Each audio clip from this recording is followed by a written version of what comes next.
Primero señalar pues este bochornoso espectáculo del afán que se vive con el trámite de este proyecto de ley. Como ya se mencionó, realmente es un acto, a mi juicio, de indignidad, ¿no? Andar tramitando leyes a la carrera para tenerle pues como una especie de presente al jefe del gran imperio, ¿no? A mi juicio es una indignidad. Claro que es que la palabra dignidad poco se utiliza en esta república y particularmente en este gobierno, pero bueno, algunos dejamos la constancia. Espero que el sainete no se dé en Cartagena y escojan algunos personajes de origen popular para que entreguen en un ¿cómo se llama?, en un cojín de terciopelo esta norma que se está aprobando. Pero no es solo esto, señor presidente. Este afán con el que se está tramitando esto también nos va a costar un montón de plata, porque el afán tiene que ver con lograr que ojalá este año, no el 1 de enero del año entrante, sino este año, en cualquier momento de este año, entre en vigencia el TLC. Y eso contiene un truco que le va a valer billones de pesos en rebaja de aranceles a la industria del agro nacional. Explico de qué se trata. El texto del TLC señala que cada año, cada 1 de enero mejor, se irán reduciendo los aranceles de Colombia para la industria y el agro, y en ese sentido irán aumentando las importaciones. Esto organizado con plazos determinados. Los productos de la canasta A se arruinan el primer año porque quedan en 0 arancel, los de la canasta B se arruinan en el 5.º año y los de la canasta C se arruinan en el 10.º año. Si el TLC entra en vigencia en agosto, en septiembre o en octubre, el 1 de enero habrá la primer baja de los aranceles. Y esto, por supuesto, es con plata de lo que estamos hablando. Es decir, estamos hablando de un golpe al arroz, a los pollos, al maíz, a la industria nacional, etcétera, etcétera. Luego, yo desde ya dejo expresada mi más absoluto repudio a cualquier idea de que ese TLC, que va a ser tan dañino para Colombia, entre en vigencia en cualquier día de este año. Sería una especie de crimen contra la economía nacional adelantar la desgravación, como lo acabo de explicar. De otra parte, este proyecto de ley que estamos discutiendo sobre derechos de autor es parte también integral del TLC. Estados Unidos ha dicho que mientras Colombia no adecue su legislación interna a los designios de Estados Unidos, no pondrá en marcha el TLC. Luego, aprobar esta ley lo único que hace es acercar el día en que el TLC entre en vigencia, y el TLC le va a producir inmensos daños al aparato productivo nacional.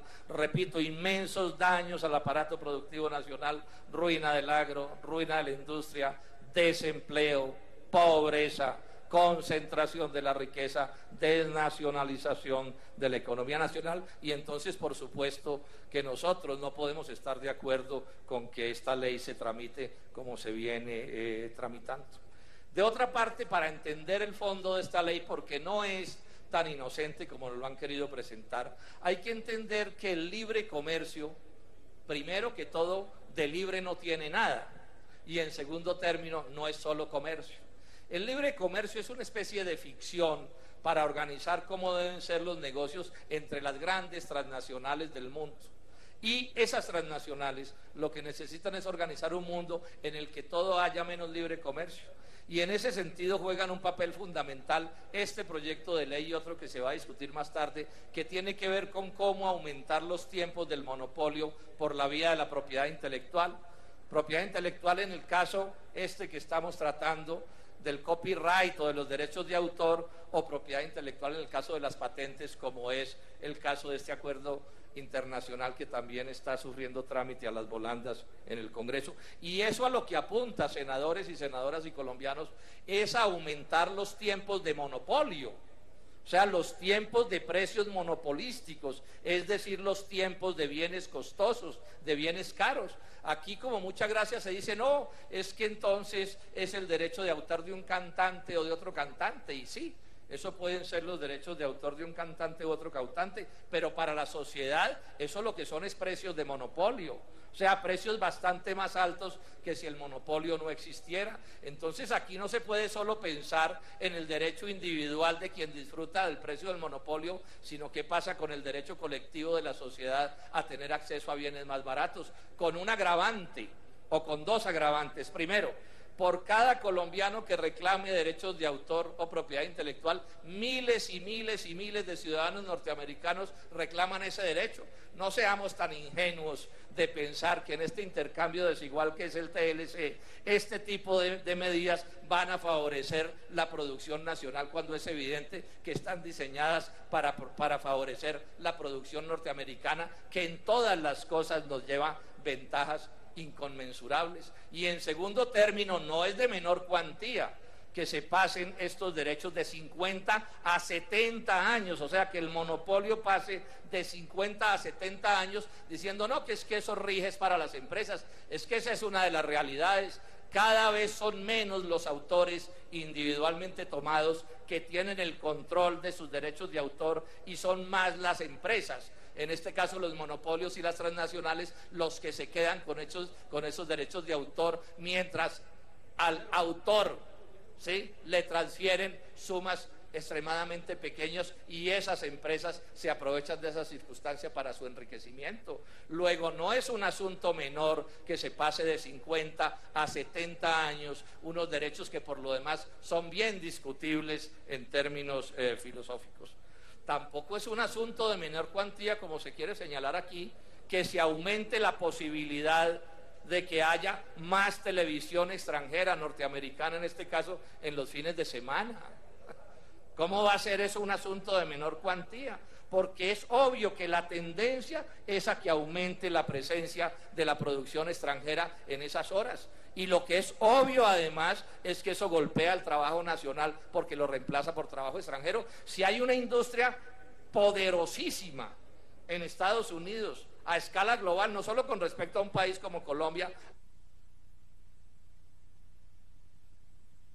al mundo entero, es la industria cinematográfica y de televisión de Estados Unidos. Eso es un poder apabullante. Entonces, abrir la posibilidad de que esa presencia aumente con el cuento de que es que vamos a poder competir porque aquí ya hicimos algún tipo de telenovela, es de una ingenuidad que por supuesto yo no puedo compartir, porque la tendencia es a reemplazar trabajo nacional por trabajo extranjero, y estemos seguros que si así sucede, si este TLC por fin entra en vigencia, eso será lo que van a sufrir los productores de televisión y de cine colombianos. Tampoco es menor lo que se ha señalado aquí con respecto al caso del Internet.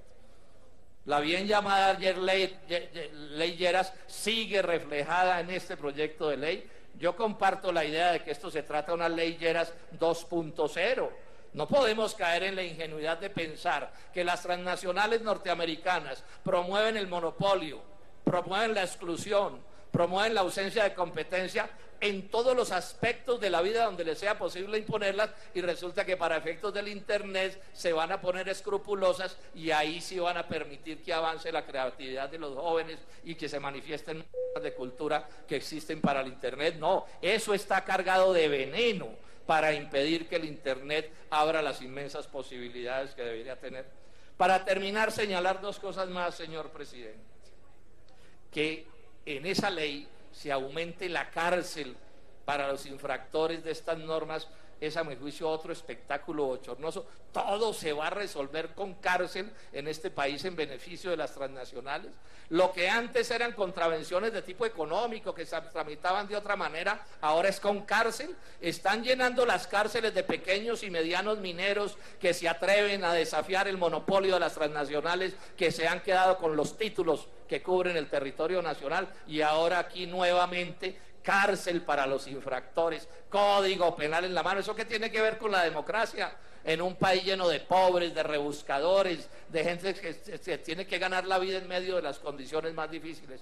Pero esto además hace ilegal el trámite del proyecto, porque aquí todos sabemos que una ley que toque derechos fundamentales, que tienen que ver con penas de cárcel, tiene que ser una ley estatutaria y esta norma no se está tramitando como ley estatutaria. Pero además es ilegal por otra razón, y con esto concluyo, señor presidente. Es evidente que esta ley se ha debido tramitar por comisiones primeras de Cámara y Senado. Eso está absolutamente claro. El artículo 2 de la ley tercera del 92 dice: la comisión primera conocerá de las normas generales de propiedad intelectual. Y estas son normas generales de propiedad intelectual.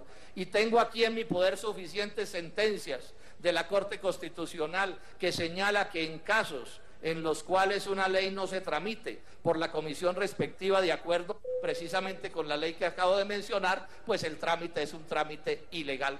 Entonces digamos también que todo este afán podrá terminar conduciendo a que la dichosa ley, ¿sí?, en el cojincito de terciopelo le sea entregada al presidente Obama en los próximos días en la ciudad de Cartagena, pero estoy seguro que la Corte Constitucional habrá de tumbarla, porque desde ya anuncio que la vamos a demandar, porque no puede ser que el Congreso de Colombia, donde se supone que se hacen las leyes y estamos los que algo entendemos de estos asuntos, hagamos un trámite que, de acuerdo con la ley, de acuerdo con la Constitución y de acuerdo con las sentencias de la Corte Constitucional, es evidentemente ilegal. Muchas gracias, señor presidente.